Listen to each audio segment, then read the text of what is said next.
it's so well sealed. There's no way any of the toxic biological agent can get from the ampule into the beaker water.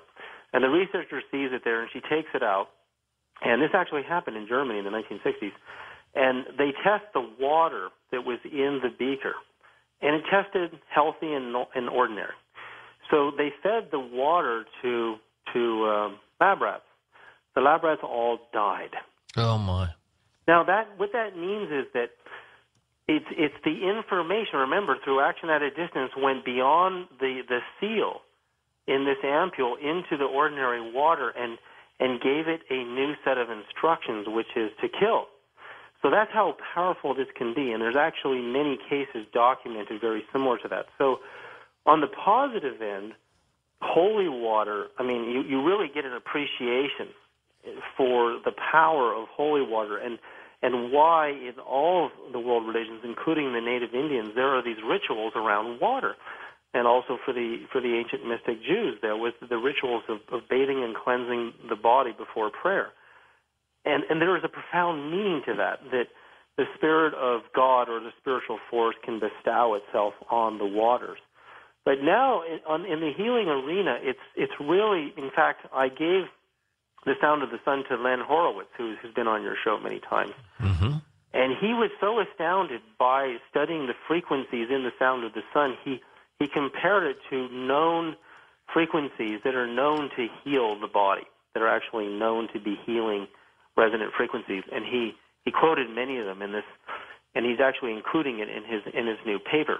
So I'm finding that this discovery of the sound of the sun is new. It corresponds with all of our ancient literature about the mystique of the sun, including the ancient Egyptians and the Babylonians, the early Christians and the early Jews, that in the ancient Hindus, that the sun's vibrational. You think of, for example, Ruth Drown's vibrational medicine, the medicine of radionics, of sending vibrations to a person through their blood. What happens if we use this master sound for healing the body? Well, Len Horowitz has confirmed that the healing frequencies are there. They can be measured. So when you put the memory of that and that structure in water and you drink it, well, because this is so brand new, we can only imagine what's going to happen. It literally could be the Holy Grail. Well, what fascinates me, being an alternative medicine buff, I'd like to see how this changes things within your body if we ingest the good stuff.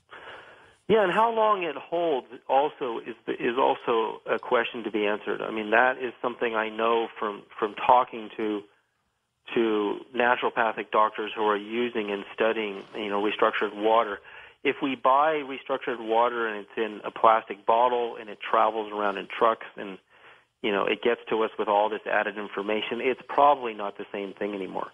I mean, the real truth of it is, a lot of these things are just sales gimmicks, but I believe having a water restructuring unit that's low cost and available to the world, according to the United Nations, over 2 billion people in the world don't have access to clean drinking water and bathing water. So there are new technologies that, and people that I work with, like the World's Nest Group and Robert Plar and Michael Fulton, who have been on your show, that there's new technologies that can take water right out of the air, right out of the humidity. And if you can take that water and give it structural information that's positive, we actually find that, according to NASA GOES satellite data, all the countries where there's no clean drinking water, these countries, of course, you look at Asia Minor, you see that they're loaded with humidity. You're living in some of the most tropical and subtropical climates in the world, and even parts of Africa, there's a lot of water in the humidity factor. So there are new machines that are available that can actually take the water out of the air and make drinking water and bathing water. And it's really that's a great idea. Yeah, I always thought about what would a huge dehumidifier, how it would work, put into these tropical areas, and it would just suck the water out of the atmosphere. Yeah, you see, it's already being done. I mean, these things, this technology is available, now through the World's Nest Group, and there are people working on this. I look at this is really an interesting idea because it's related, but it's off subject. We just had this new $700 billion bailout package, right? Yeah.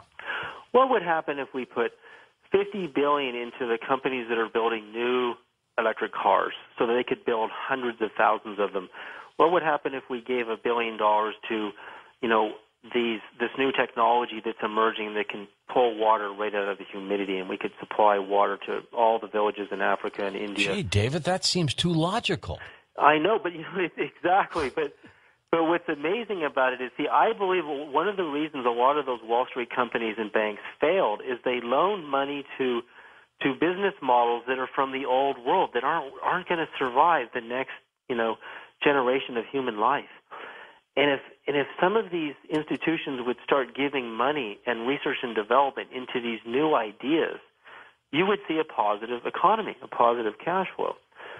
If I could do anything, I would love, for example, to see a test where let's say, God forbid, but we had 10 people with the all similar types of cancer, and then you had 10 people with similar types of that cancer, and you gave the good, I'll call it the good water, you gave them the good water, and the other ones just did what they did, okay, kind of just drank out of a tap or something. I would be very fascinated and interested to see what would happen, what those results would be.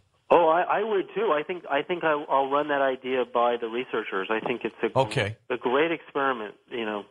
What would you do with $700 billion if you could spend it? Well, I wouldn't be bailing out Wall Street, that's for sure. I would divvy it up. I would try to help the cities, of course, and shore up education and create a investment pool for innovative technology, like you just mentioned.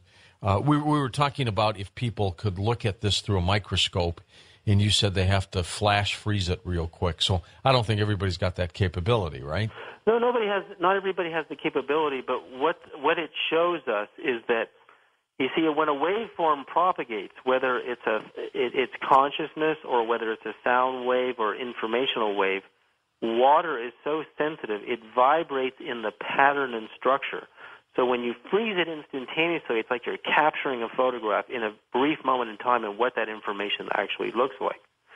But there's actually deeper levels of information than just waveforms. For example, we're talking on the radio right now, and you can see the waveforms of the radio waves traveling through space, but inside of that are our voices, which is a deeper level of the information. And, the deeper you get into this water mystery, I mean, it's so fascinating. It's so fascinating because I also look at, going back to the beginning of the show, you add the spiritual element that you think, and you go back to the time of Pythagoras, the discovery and the knowledge of what was known as the monad, which was the singular force in the universe that pre-existed the gods and the goddesses, and God and the goddess. I mean, this is an idea that Pythagoras got from the oldest civilizations in the world, all the way back from Sumerian, Babylonian, and Egyptian parts of the world. And then you go, if you study the ancient Judaic literature, you find the same thing, that there was this force that pre-existed everything. And then it divides into male and female, or positive and negative forces, which we see in the quantum universe. And you see these fields. I mean, all of the literature actually shows us this, that these consciousness super singularities, if you see them as giant rings that pre-established themselves even before the Big Bang, they show us that consciousness pre-existed the human or biological forms, and it creates hydrogen and spreads itself over the universe as an informational storage unit for that consciousness. And then eventually that hydrogen takes the form of the divine human. Now, going all the way back to your photo on your website, which I don't know if you've seen the one. It's gorgeous. It's gorgeous. You see this form of the Virgin Mary on this woman's glasses, right? That's the one I'm speaking about. And you think, how did that happen? How did water, tears on her glasses take the shape, which is just salt and water, I believe if that's what it was, because someone was praying in this church, how did it take on the shape of the Virgin Mary? I mean, it's so clear. I mean, it's an amazing image. Consciousness told it to do that. It told it to do that. So what would happen at the moment of creation when the